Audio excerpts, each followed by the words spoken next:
So for more than 2 decades, he's been one of the defining voices of South African culture, from kwaito music to groundbreaking television, and a lifelong commitment to uplifting communities. His legacy continues to inspire the one and only Zola Thabethe.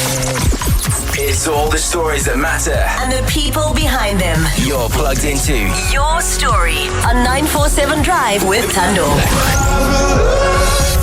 Yizo on the return, Baba. Zola, another one from Zola. Just got this mnyama fuqweni. Zimbi. Zilazo 28. I get him. Anongoloza bengicela nje unje ngithi kunje twaka ithunda anongoloza umuntu.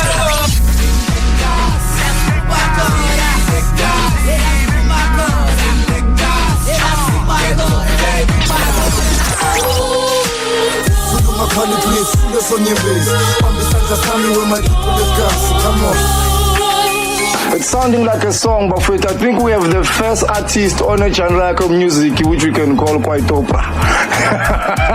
Please sign an autograph. I'm getting the first autograph. Come this side. Those who wanted to know where I am, I told them, and those did not feel good, they missed me. Hence I'm telling you, there's virtual reality South Africa and there's the real South Africa.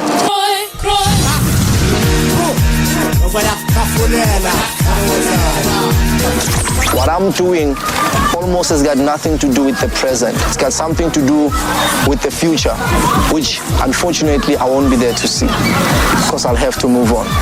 That's the way of life.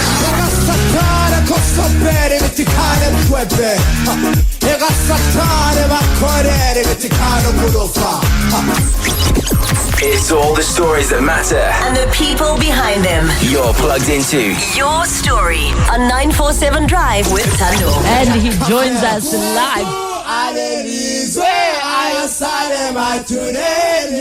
Ladies and gentlemen, Zola Thabethe. Wow.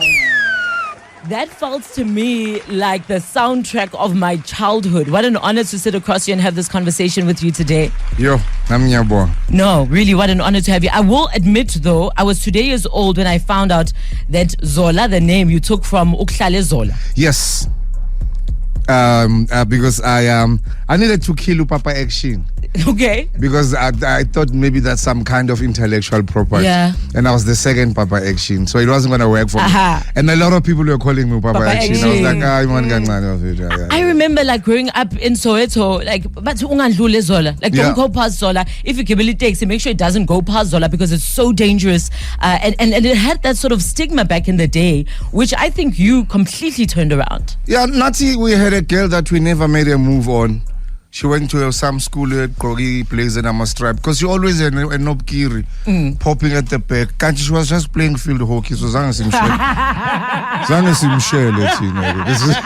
no, it was Zola. She just went to a private school. But was Zola as dangerous as people made it out to be? There were guys who were dangerous. I mean, there were guys like I'm a check roller. We're not really sure, but they were active. But I think there's also a misunderstanding. There was a lot of people who were coming from exile.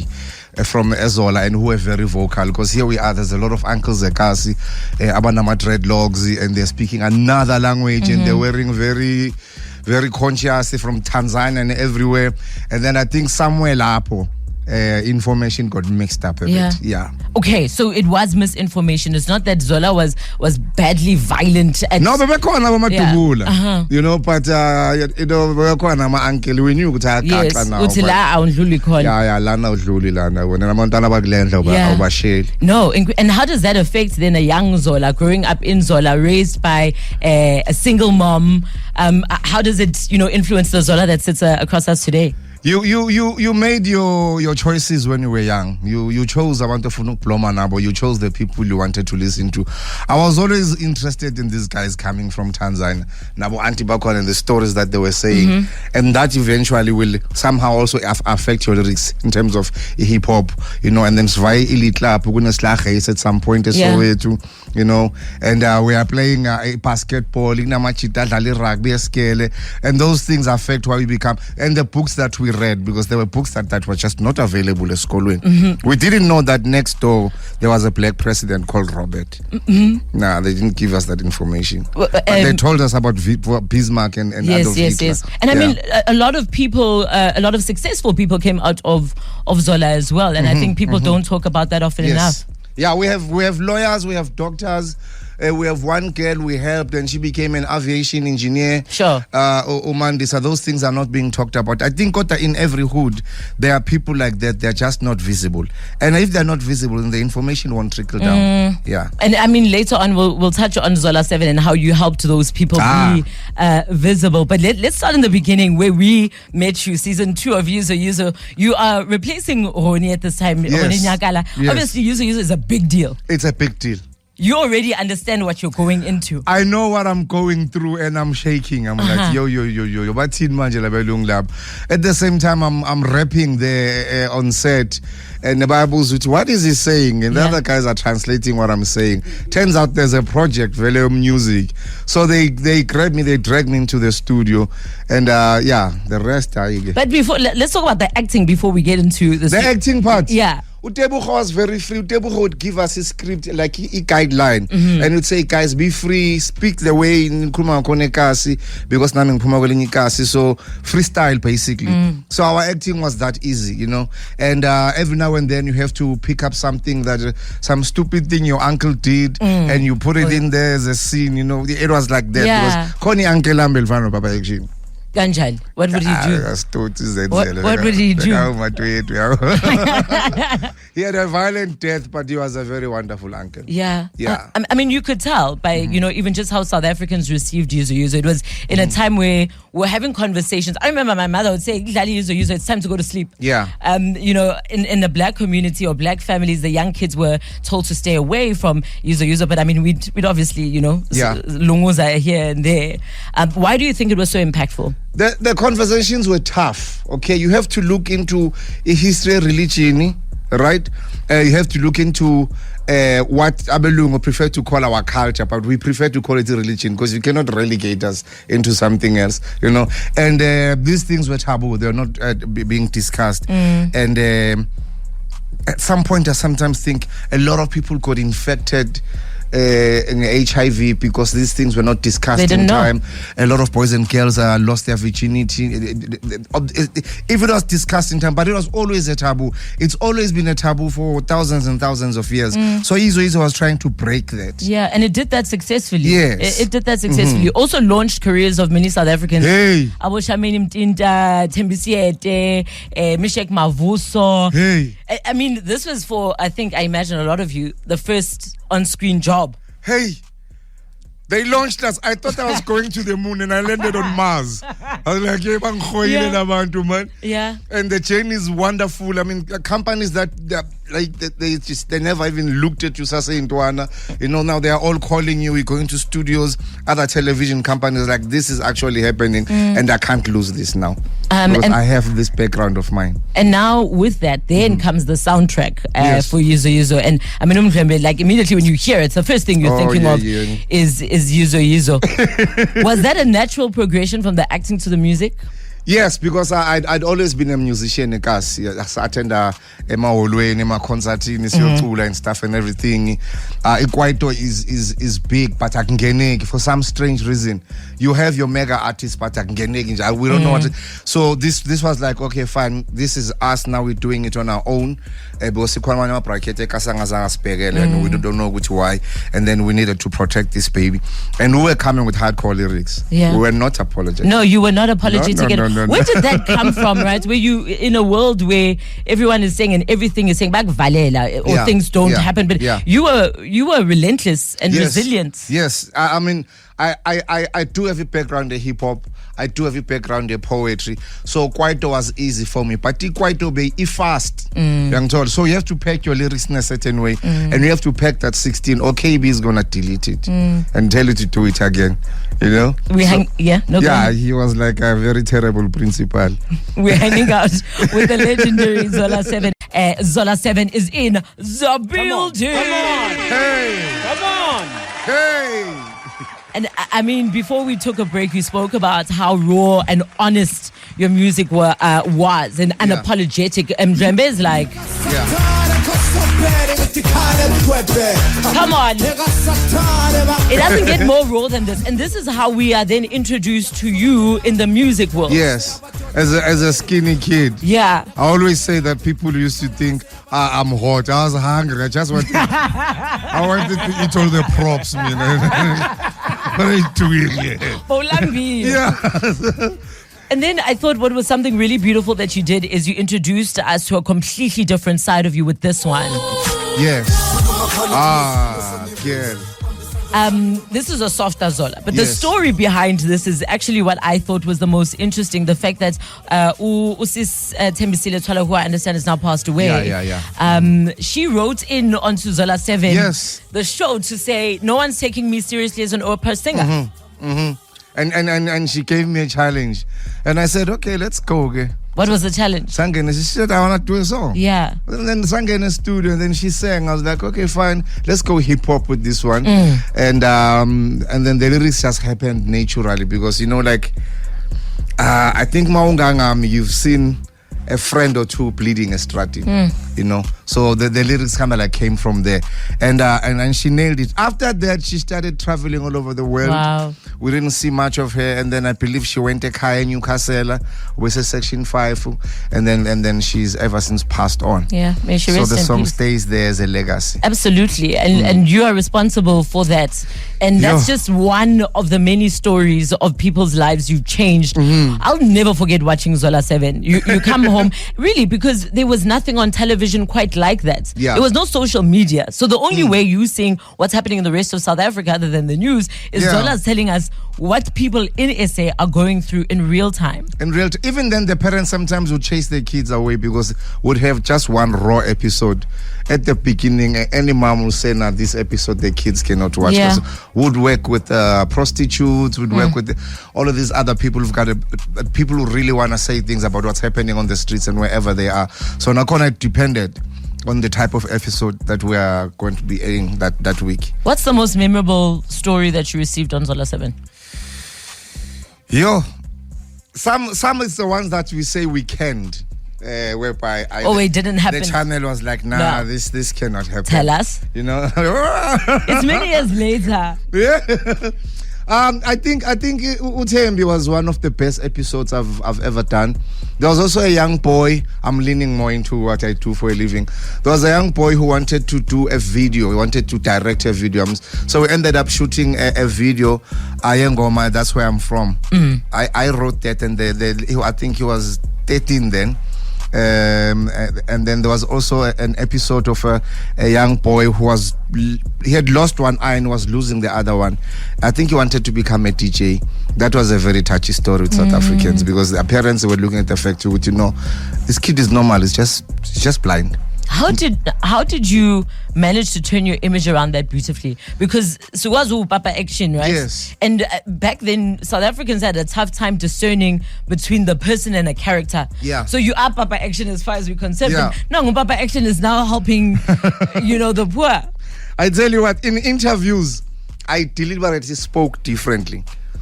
Just telling people, who would say, I'm not that guy, I'm this guy, and I think this is where I'm going. Yeah. And TV itself needed to go into some form of evolution. So every interview that I went to, I spoke differently. How? What do you mean? I just allowed people to know who I am and what's in my head and how I think as a kid at that point in time. And then it opened up a whole new world. It was, okay, he's like this, he thinks like this. You can't do that psychologically. Okay. Yeah, without explaining. Okay. It. Yeah. Speaking of a whole new world, you entered a whole new world when Tsotsi happened. Ha. You were literally, I didn't know you were on the Jay Leno's show. Is that correct? Yes. You performed on the Jay. Guys, please put some respect on Zola 7. No.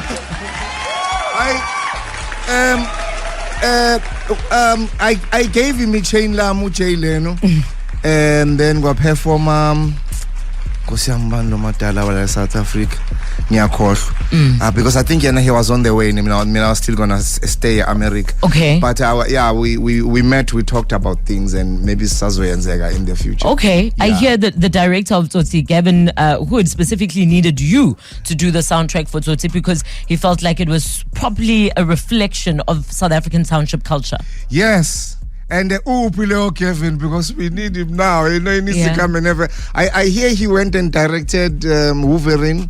Yes, he's international now. Yeah, he's international. Proper international now. We need to talk now. But he needed a song from me, and it was also a situation of a character because I needed to be slightly older than the late Presley, and I needed to speak a certain language.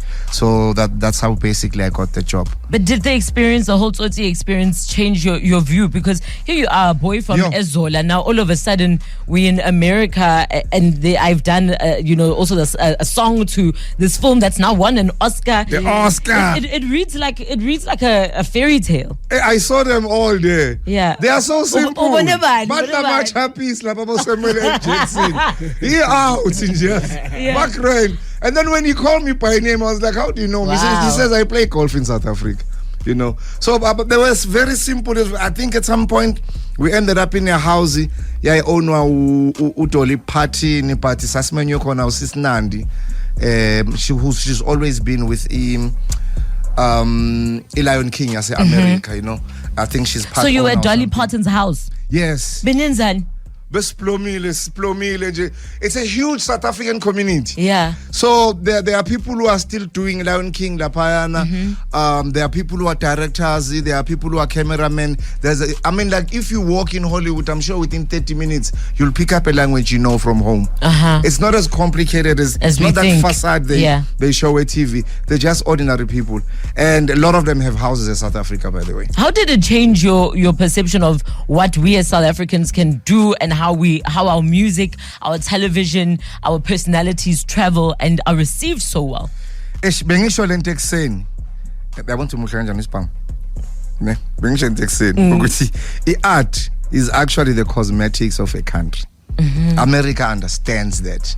In other places, America does not have to send guns. They just send an artist. And the artist comes and dominates us, and then the culture changes. At that point in time, we thought South Africa understands this. That's why we went and got the Oscar there. We are in conversation with the legendary Zola 7. If you've got any questions, give us a call. We're hanging out with Zola 7. This is probably, this is the moment, an iconic moment that we were talking about earlier on. Since I'm here to present the award for Best Foreign Language Film, I thought that this might be a good time to say hello to all the hundreds of millions of people watching around the world. So, here we go. And the Oscar goes to... Drum roll, please. Tsotsi. Yes! Accepting the award, director Gavin Hood. And the country loses its mind. Like literally that moment is so iconic. But I want to know what was happening inside. So you guys get to this Oscar. You come back home and then what? Hey, I don't understand why a lot of people go and represent this country somewhere and they come back, they're like, there's nobody at the airport. Because when we got there was a lot of people just coming to say, well done, you boys. So we're touring around the country. And then we ended up cricket Wanderers, Wanderers and then they have to announce us, and somebody said, ladies and gentlemen, the Tsotsis are in the house. And then white people started packing their baskets. Stop it! and sandwiches. Hide your phones, hide your phones. Everyone hide your phones. Oh my gosh. Oh, that's hilarious. But it was nice because we needed to take Tsotsi to Oscar to a lot of ghettos around the country. We need to take it to a clip town where other parts were shot, just to show the community Nabantwana, hey, by the way, we went and we got this. And that same suit I was wearing there, so I kept this suit. Okay. When I said Machita, ngifuna ukuyigqoka le suit lena, angisakho ngomncwabo kalebu. Mathosa. Yeah, ngathi because beka umafeshi. So I'm gonna rock this. I never saw where she lies up to today. Why is that? There were so many cars in front of us. By the time we got to the cemetery, umfundisi bekaqedile. Sure. You know, so we all did a U-turn. We went to some house and we thought maybe we could go Bolana. And it was just a house party. So there's a lot of us who never saw where Ulebu was still rocking, even in the grave. So we never saw where Ulebu lies up to today. Yeah. We forget that you guys must have all been like friends. Yes. So, Boski bad. Hey, Ulebu impinchi kalo. Impinchi po, manager. Yeah. You know, and Ulebu was just something else. One day she rocks up a show in Kunamatende and stuff, and then I'm a cubicles, and she doesn't have hers, and she goes to AM and she says, "Hi Zola, Gunjan Shap, get out. The girls need to dress." I'm like, my chimbos up, out, let's go, out. Yeah, you know, she had that authority. Yeah, of course. And she was one person that I could see Ashinjaga for. In one session, yeah, you know, she would get on stage. Salama Tensa's like, I mean, this was amazing. I don't know where did she get so many costumes. Where did she even get that idea? Because I think most artists weren't even doing that to begin with. Or would see in the middle of the show you're changing. Yeah, Ulebu did it. She was just on another level. We've got a bunch of people waiting to speak to you, Zola. Eve, Zola's here. Hi, Mr. Zamini. How are you? Sabana Nkosasana Njan, Shinchi told me. Do you even remember which Eve this is? Don't act crazy now. Kunjan. Eve Kopoto, Atuyamaza Tinazan. Makoboto. Yes. How are you? Oh my God. Kunjani. Shab, who's getting married? I got some WhatsApp after 1 million years. It's my sister. Okay. All right. Oh, so you invited to a wedding? The one you keep on bumping into. But anyway, let me keep this short. I'm parked on the side of the road. I wanted to say, you know, you've come such a long way. You've proved yourself. And we just want to see more of you. Like, come out, come proud. You don't pass on the baton. Still carry you it. Have the baton.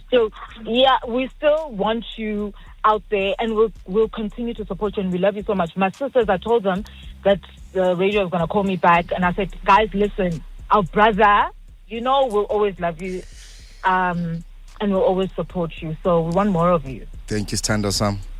Eve, thank you. Mama Zong Tandaze. There's more to the story than meets the eye. What's going on? What's happening? I remember my mom was a pastor. Okay. Yeah. Okay. Okay. Yeah. All right. Pumzile, you also, I want to say something to Zola. Hi, Thando. Hi, James. Put Zola royalty by I'm telling you. Hey!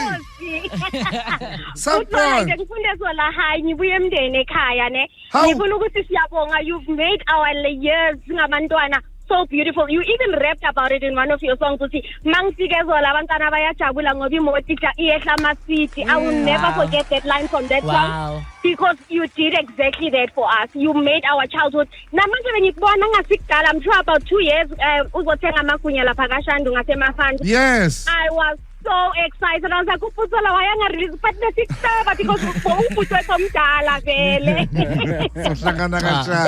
and I still have so much respect for you. We love you so much. Anything you do, Baba, you will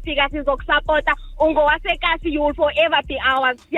For the great talent you have shared with us. Thank you, my love. Wow, what a beautiful call, Pumzile. Yeah. So, what would happen? What would you be giving them then, Zola? No, we used to buy a sweetie and just I'm a parrot and stuff, and just drive around and just hoy and keep. That's amazing. Yeah, sometimes two would be there, and he would join me. I would just go stenga sweet and and just hoist kabantwana, and then after that we would go chill panaka watemba and is our guilt is staying importantly. That is our guilt. Yeah. Ms. P, good afternoon. Thando, I can't believe you. It's happening, Miss P. You're here, Zola's here. Guys, the living legend, Zola I love Zola so much, guys. Up to date, I'm still listening to his music every single day on my way to work. Zola, my brother, thank you so much for everything that you've done for us. Thank you for raising us. Thank you. Thank you for everything you've done for the communities in South Africa. Siyathanda kakhulu. Uthando lwami for wena lunganolwandle. Love it. Thank you, Miss my P, baby. thank you. Live. Bashimani, you're the last one. Talk to Zola, he's here. Zolisto, Cow. did you think I would leave you there?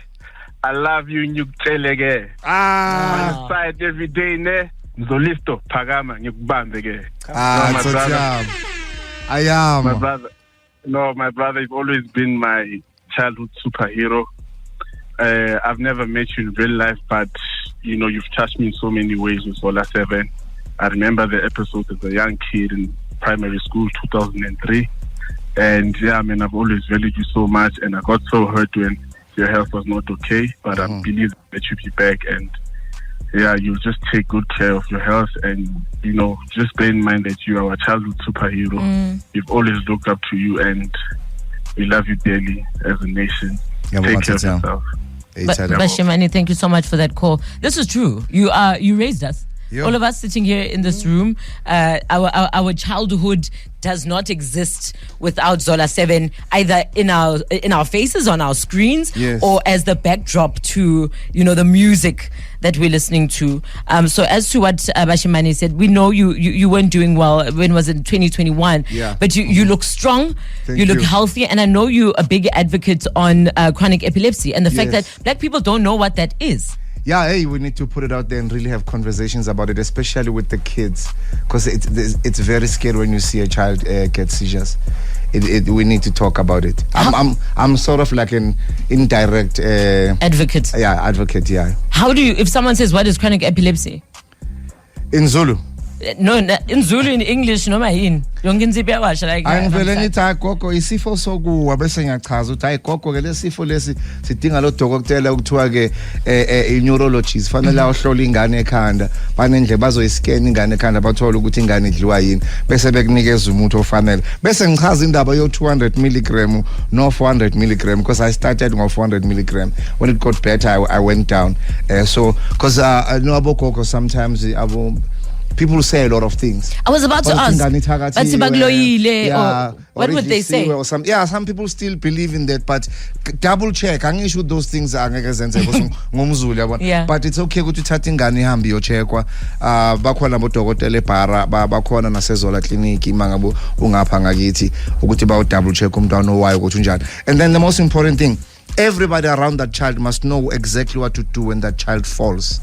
As in, the teacher should know, or a couple of teachers, the friends, the kids about, they should know, the family members, they should know, because you must act immediately when that child falls. You must know exactly what to do. So I had to train the people around me. What happens should I fall either in lane or a stage or something. I think there's one boy who died on stage in South Africa. Yes, Kostetich. Yeah, I mean, I saw that video. I was like, whoa, this is really hectic. So you have to also train people around you to know exactly what must happen. What it is. What it is, yeah. Right. Because it's one of those things as South Africans, and we have to break them, and in Zulu, in Sotho, and Tswana, they have to trickle down into our languages. We're hanging out with Zola 7. We'll do his Vava's J-Track. We are very late for news. Apologies. Nolu Thando's giving me the side eye. More with Zola next. In conversation with Zola 7. Z7 Maspele. We're talking a little bit off air about it, Zola, and if you're right with it, can we speak about the chronic epilepsy and how you discovered that is what it was? I passed out, like for real, I passed out at Soweto, and then when I opened my eyes, it was 5 weeks later. You know, the best thing about it is that I woke up looking as sexy as hell. I lost all the weight. You know, and I was fighting the nurses there because there were needles, you know, and there's something there in my totolosi called a catheter that they needed to pull out. They needed to rush and get a doctor, and I just wanted to go home. But whoever said I should stay there, I shouldn't be moved, actually saved my life. And the boys that got to Soweto on time to resuscitate me, because I don't know how long I was actually out dead. I'm still looking for them. So these are the guys who found you after you passed out. They're the ones who took you to the hospital. The ambulance was close by, because when they called, those boys responded immediately. Yeah. And then they came and then they fought me to breathe again on my own. And then they moved me. And then a friend of mine told her, wherever he is, don't move him. Let him stay there, because those people already understand the condition. Then after that, we went through a lot of tests, and then I'm a diagnosis, and until another doctor, Dr. Kora told me, actually, you are epileptic, but it is check. You scan your brain, see what medication we can put you on. And then at some point was trying to explain to me, Guti, I think you need a mountain bike, or you need to do some jogging, because there's also people like me have met electricity can't. So you gotta jog. You have to take it out somewhere. Yeah, somehow. So if you have a kid like that kid must play sport. That's rule number one, So it was like a whole game changer, a whole new life for me. The things that I needed to know that did not exist last week. Well, we thank God that you are here to have this conversation with us. I thank God. I think I had a conversation with him for 5 weeks while I was sleeping. What did you see? Some people say when they're in a coma, they cross over to the other side and they see the light. And then you come back, you're like, hey, actually, Nkulunkulu is like, I'm not done with you yet. You want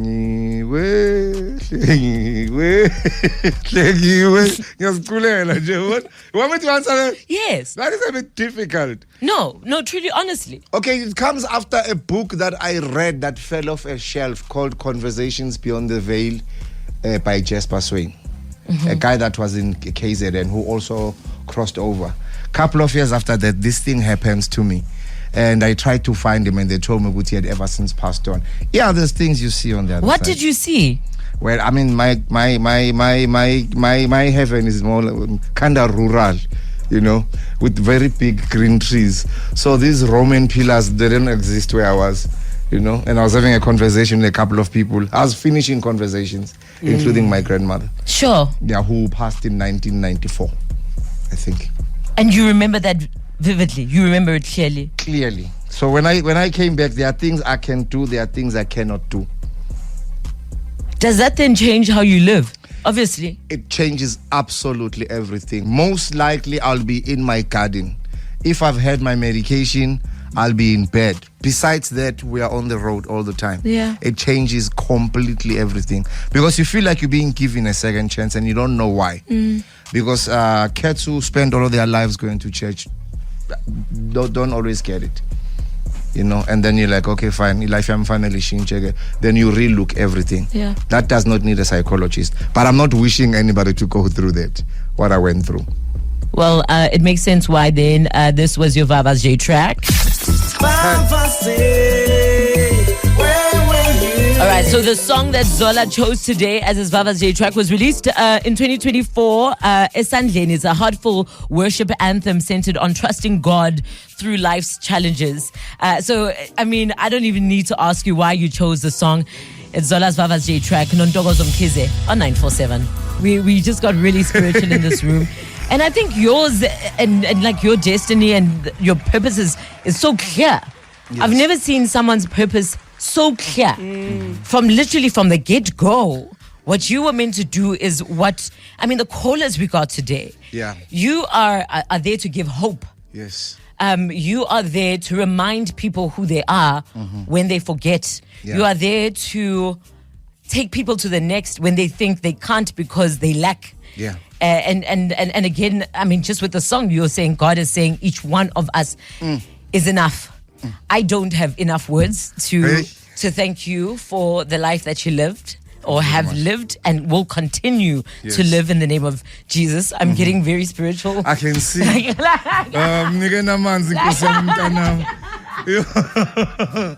So thank you. Cool. Thank you. Mrs. I don't know if you want to say something. No, I mean, I think you've captured it all right there. In the essence of the phone calls and everything else. Ladies and gentlemen, Zola 7. Come on. It's all the stories that matter. And the people behind them. My story. You're plugged into Your story on 947 Drive with Thando.